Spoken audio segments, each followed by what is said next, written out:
يعملون الصالحات أن لهم أجرا حسنا ماكثين فيه أبدا وينذر الذين قالوا اتخذ الله ولدا إلا الله وأشهد أن محمدا عبده ورسوله اللهم بك أصبحنا وبك أمسينا وبك نحيا وبك نموت وإليه النشور أصبحنا على فطرة الإسلام وكلمة الإخلاص. Sekalian, tema yang kemarin sudah ilmiah tanya ke saya, temanya apa saya langsung spontan aja. Temanya tentang sakinah, antara sakinah di hati dan ridha Allah, gitu ya kalau di pasarnya. Ustazah kalau mendengar kata sakinah itu mungkin selama ini sakinah itu ya digandengkan dengan sakinah, mawaddah, warahmah. Dan kita jarang sekali mengatakan kata sakinah itu, karena sekali kita mengatakan itu paling ketika ada orang nikah ya, terus kita ucapkan semoga menjadi keluarga yang sakinah, mawaddah, warahmah gitu ya. Tapi tahukah kita makna sakinah itu?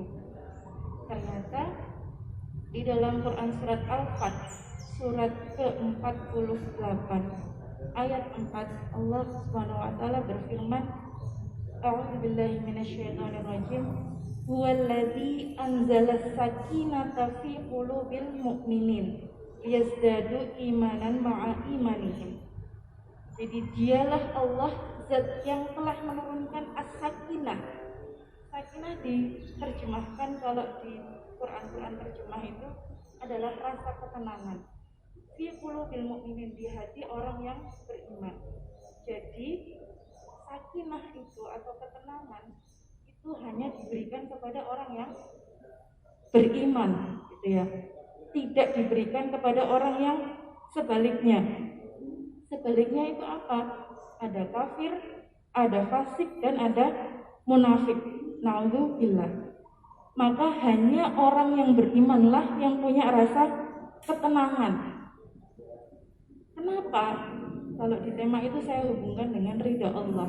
Nanti saya bahas lagi. Jadi itu ya salah satu kata sakinah disebutkan dalam Quran surat Al-Fat ayat 4 bahwa ketenangan itu hanya diberikan kepada orang yang beriman. Selanjutnya kita menemukan kata sakinah itu di dalam Quran surat Ar-Rum. Kalau biasanya di undangan-undangan itu kan belakangnya itu ada Quran surat Ar-Rum ayat 21, wa min ayatihi an khalaqalakum min anfusikum litaskunu ilaiha. Litaskunu pakai kata kerja. Kalau yang di surat Al-Fat pakai kata benda, isim. Kalau di surat Ar-Rum pakai kata kerja, litaskunu, supaya kalian merasa tenang dengan pasangan itu, gitu. Kemudian selanjutnya ada mawaddah, warahmah, dan seterusnya itu.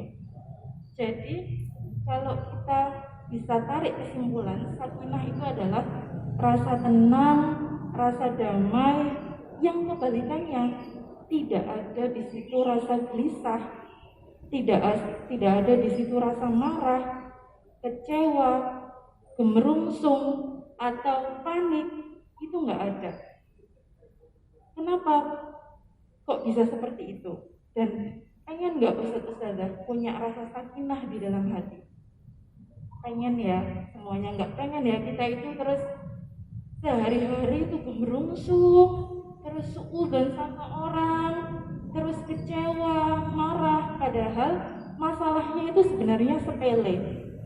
Nah, itu sebenarnya kuncinya adalah di hati kita. Apakah hati kita itu sudah diberikan Allah rasa sakinah atau belum? Dan kalau ternyata sekarang kita koreksi ya, di hati kita itu ternyata sehari-hari belum ada rasa sakinah itu, ayo kita minta sama Allah, karena yang ngasih sakinah itu Allah, bukan yang lain. Jadi tidak ada jaminan kalau orang itu kemudian tercukupi semua materinya terus dia bisa tenang. Tidak ada. Kadang kan kita beralasan kenapa kita gelisah karena kita belum punya ini, belum punya itu, dan seterusnya. Nah, sekarang kita koreksi, sebenarnya apa sih yang membuat rasa sakinah itu hilang? Padahal kita sudah mengaku beriman, ya kan? Kita semua di sini mengaku beriman, kita yakin kepada Allah, tapi kok sehari-hari masih nggak tenang ya? Ternyata kalau saya pelajari ada dua faktor utama kenapa kita tidak bisa tenang dalam hidup kita. Yang pertama adalah karena maksiat. Maksiat itu adalah kita mendurhakai Allah. Udah itu sederhananya gitu. Tapi maksiat itu tidak terbatas bahwa kita bermaksiat kepada Allah saja. Kadang kita tidak merasa bahwa bermaksiat kepada manusia itu juga termasuk bermaksiat kepada Allah. Artinya mendolimi manusia, kemudian tidak mentaati orang yang seharusnya kita taati. Contoh sederhananya saja, saya sebagai istri itu harus taat kepada suami.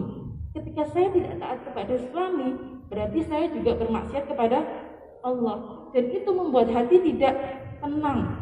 Sebagaimanapun cantiknya saya menutupi lahiriah saya, tapi batin itu tidak bisa tenang ketika kita sudah merasa bermaksiat kepada Allah.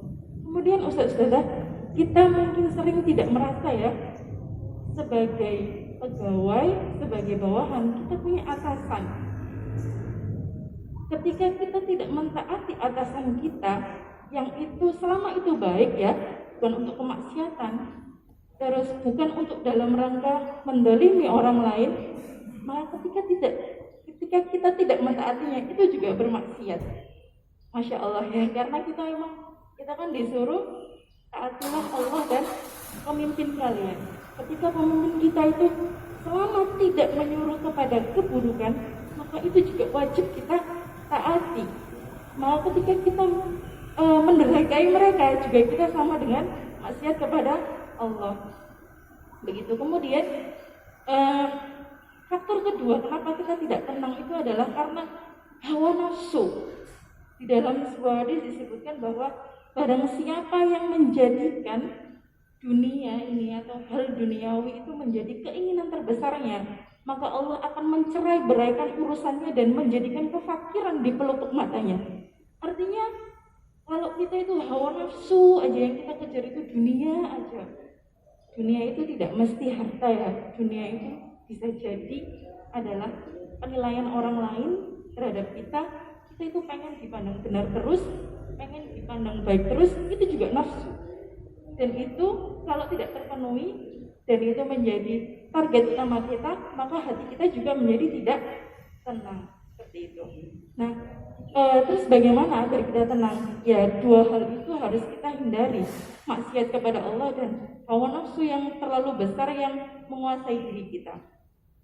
Dan kunci utamanya adalah kita menggapai ridha Allah.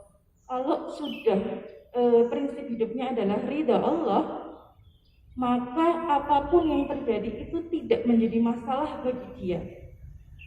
Mau dipuji orang silahkan, mau dicaci orang itu bukan urusan kita, karena urusan kita hanyalah mencari ridha Allah, yang itu perlu ilmu untuk mendalaminya. Mungkin itu saja yang bisa saya sampaikan, kurang lebihnya mohon maaf. Nun wal qalami wa ma yasturun. Wassalamualaikum warahmatullahi wabarakatuh.